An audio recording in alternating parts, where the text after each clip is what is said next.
Hi, Master Rocker here again with the beautiful Brandy. And today what we're going to be talking about is what and who is a Kajira.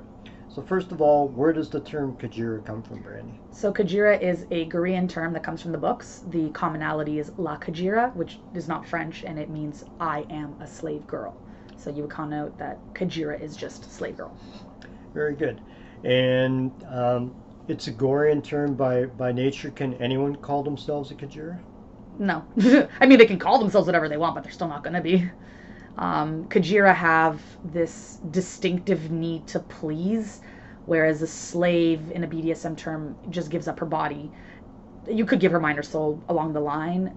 A submissive believes that her submission is a gift to be given voluntarily wherever you want. A Kajira doesn't have those concepts. It's just, you are human, you are free. I need to please you because this is my role in life. This is all I am meant to be. So. Okay. And what are the expectations as far as surrendering as a Kajira?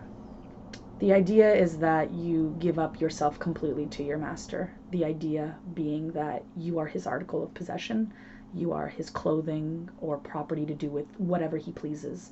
So, at that same connotation, your mind, your soul, your body, your thoughts, your fears, your inhibitions, your desires, they no longer belong to you. They belong to the person that you submitted to.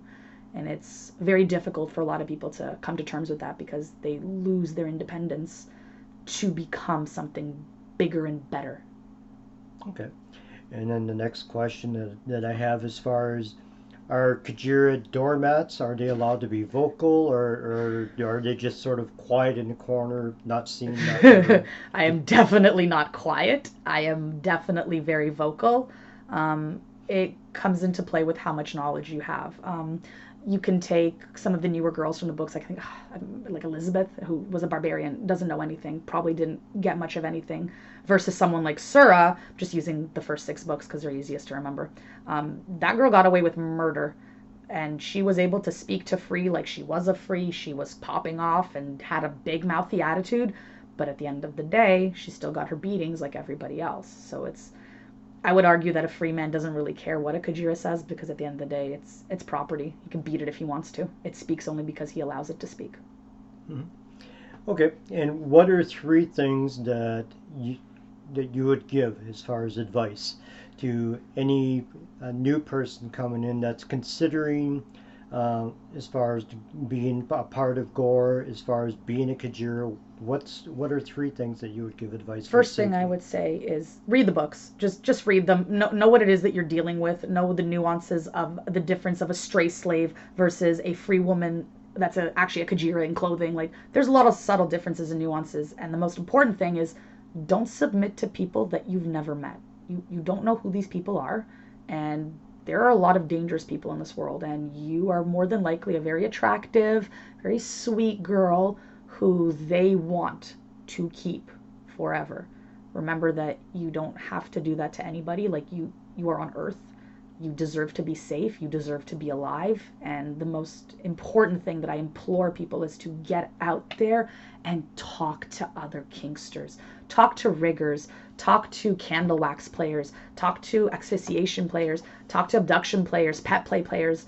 All of these people have a unique set of skills and safety protocols that they can teach you. For example, impact play people can teach you how to whip someone without breaking their skin, where to hit them so that you're not hitting their kidneys and causing serious internal damages.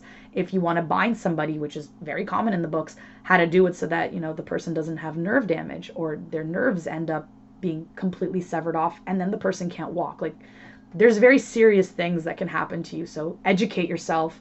Don't submit to random people because I'm Korean. Take the time to take it slow and do it right because you'll have a more enriching experience in the end of it. Okay. And on a personal note, um, why do you love Gore so much, and what does being a Kajir? How is that Gore impact you for so much? me was the secret to the world that I didn't have. It was like learning who I was all over again. I've never been in a community where I strived so hard every waking moment to study and learn and just retain information. It was like it's a drug. You can't stop, because once you are pleasing and once you do get that attention, it's addictive. You don't let that go. And it's not the same as when a BDSM master looks at you, or even a vanilla person looks at you. Like, when a Korean looks at you, you feel it. You know. Like, you know in your heart that this is a different dynamic, and that, like, you get to be the real you that you don't get to be anywhere else. Mm-hmm. So, very emotional for me. Okay, and just one final thing, pertaining to me in particular. Why do you feel that we connect so much? Like, you saved me. Say, you saved me. And also compared to, say, like other Gorian masters or something. Like, what is different? Or for starters, you allow me to be a human being, which is a huge thing, because people are still people. They have nerves, they have moods, they have emotions. You can't just write those off. You've never put me in danger. I have never had to use a safe word with you. I've never even had to kind of come to the, I've never, every time I've ever called you for help, you have been there within 13 seconds, if not less.